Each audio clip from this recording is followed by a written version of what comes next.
It is my first week weigh-in post VSG surgery.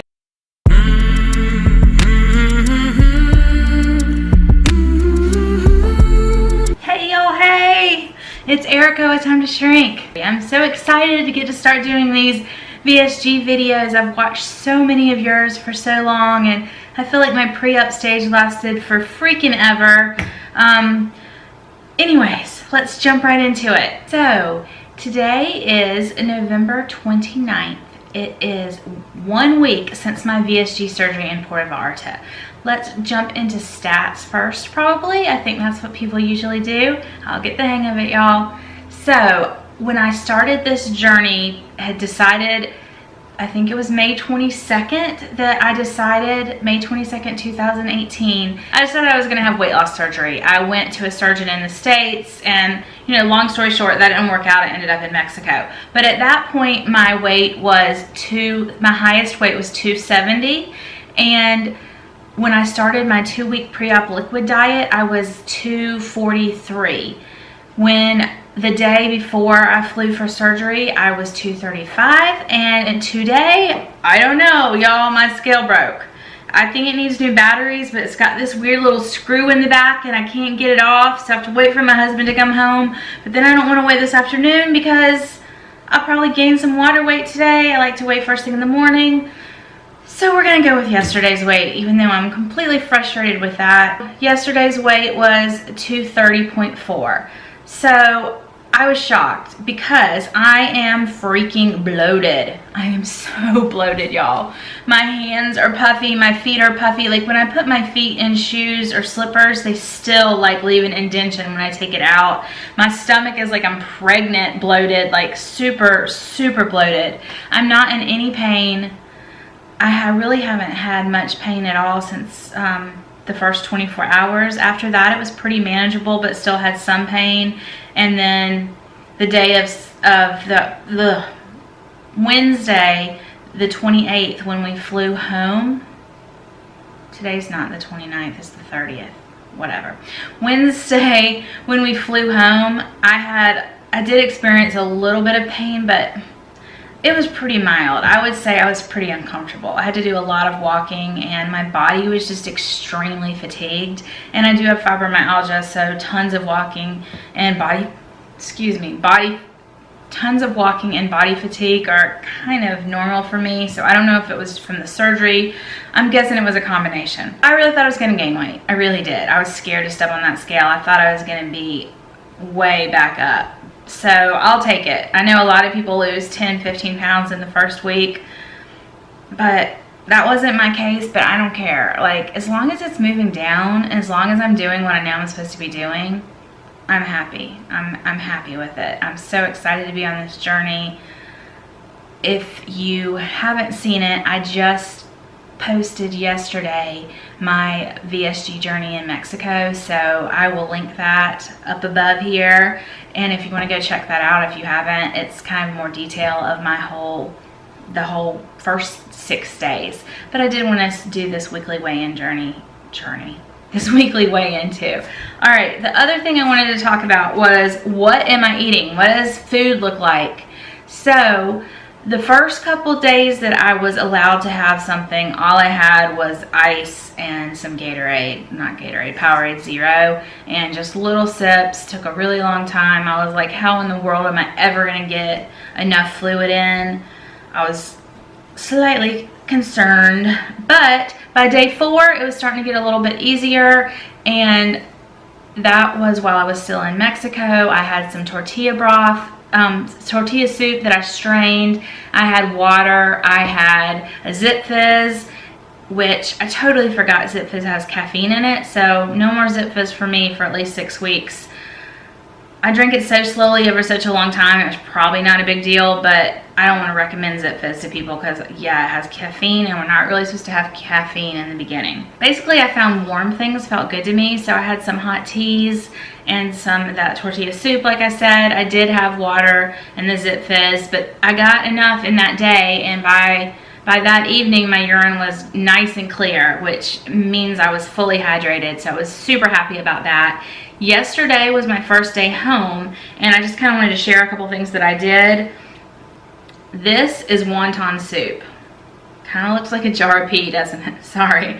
It's wonton soup that I took, the kids ate the wontons out of, so it just gave me a nice broth that I didn't have to make myself, and is different than just the canned or different beef broths that I have. And then I made protein Jello. What I did was I took one of these sugar-free, okay, so this is just sugar-free cheesecake flavor.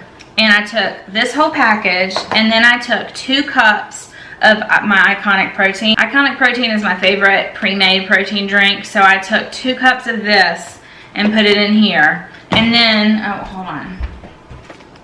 Then I took 1 scoop of this Gene Pro. It is, let's see if I can remember. Is it 30? Yeah, 30 grams of protein in 1 tiny scoop. So this has 20 grams, so that was 30 grams of this about, and then 30 grams here. And I poured them into these little 2-ounce containers. So I now have, gosh, come on, Erica, spit it out. So I now have it made 12. So each of these has 5 grams of protein. So this was just a little something different that I could have, gave me a little different taste in my mouth, and it still has protein, because right now everything needs to pretty much have protein. So I had 1 shake by itself. I had 1 of these yesterday. I had a cup of broth. Had 2 of these full of water. This is another thing I'm really liking. This is just a Starbucks washable cup, and the little sippy thing on the top of it helps me not gulp or accidentally take too big of a sip. It helps me take little sips. So I've pretty much been drinking out of these exclusively, and I'm really liking it. I can do warm or what am I trying to say? I can do warm in here or cold, but my body's not loving cold. I can really, it's more room temperature or warm that I'm handling better. So this is my 2nd cup of this today, and it is 2 o'clock in the afternoon. So far today, which is day 7, I had 1 of these, 1.5 waters. I had a decaf coffee. That's the other thing I had yesterday morning too. But each morning I'm starting with a decaf coffee, and I am putting in it, let me show you. You think you have everything prepared, and then you don't. All right, so my decaf coffee every morning, a scoop of this. This is perfect keto MCT oil powder, but it has 10 grams of protein in 1 scoop. So I do 1 scoop of this. And this is pretty pricey. So to cut down on it a little bit, I do a scoop of this. This is Vital Proteins Collagen Peptides. And 2 scoops of this is 20 grams of protein. So I do 1 scoop of this and 1 scoop of this. So that gives me 20 grams of protein. And then I am in love. I am obsessed with these nut pod creamers. It has really clean, great ingredients, and it makes it taste like a peppermint mocha. So it's really fine. The ingredients are pretty clean, and it's 10 calories for 1 tablespoon, 0 carbs, 0 protein. And I'm probably doing about 1.5 tablespoons of this, and then I just froth it up with my frother. So that's been my coffee. So this is 20, 25. Then when I have my soup, I put a scoop of this Gene Pro in it. So that's 30, and then this is 20. So there's my 70 grams of protein that I need. So it's really going really pretty well. I'm really, really psyched about it. It's going really well. I'm really psyched about how everything's going so far.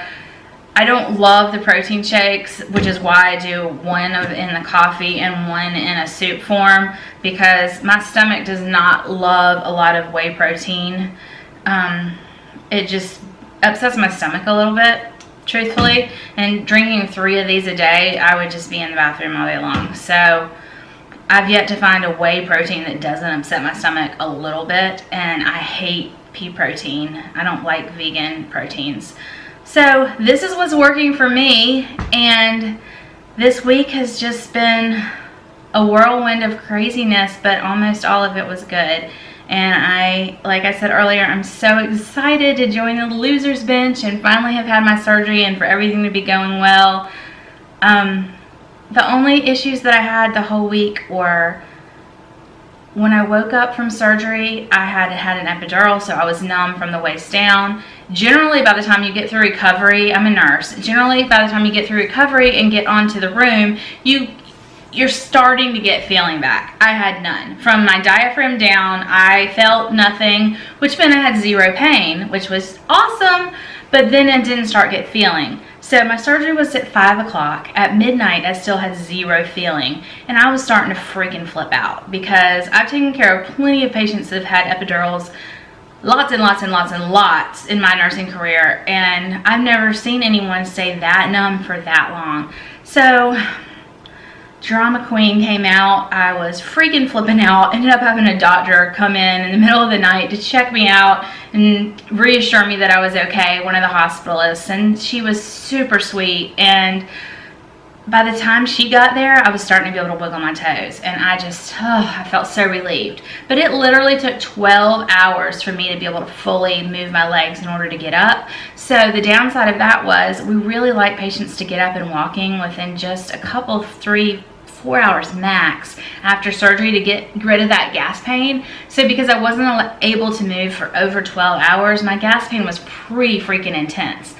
I had a little panic attack over the pain. It was so bad, but I pushed and made myself walk, and they gave me plenty of pain medicine. They did everything they could to control my pain, and I just walked my little ass off. Walked and walked like it was my full-time job, and it worked. By 24 hours, I still had gas. I think I still had some bloating and gas, but not painfully anymore at all. So that was the couple weird negatives. And then also the leak test. I was not prepared for the leak test. I didn't know it was happening. I know the concept. I know what happens exactly as a nurse, but I had not thought about that I was going to have to drink liquid, and then it was going to be nasty, and then I had to drink it fast. It never crossed my mind that it had to be downed fast. And you know, I hadn't even had an ice chip yet, and they talk about sip, sip, sip, and I just kind of freaked out about it. And the radiology tech spoke zero English, and was really rude and really brusque, and I about had a panic attack down there. But I did what he said. I could tell he was saying fast, so I swallowed it fast. It was disgusting. So gross, but I did it and I didn't die, so it was okay. I just freaked myself out for nothing with that. So if you haven't had it yet, just let you know you do have to drink it fast, and it will be okay, and it will be nasty. And also for many of us, it causes diarrhea. I had diarrhea like 8 times that day. So whatever. There's a fun way to end the video. I just realized it's getting kind of long, so I am going to end it. I'm so glad to be on the loser's bench with y'all. And if you haven't had surgery yet, I am here for you. Leave me comments or messages. I'd be glad to answer any questions, interact, and I'm going to keep making these videos, and hopefully they'll be helpful for people. Bye, y'all. Love you. Bye, y'all. I will see you soon.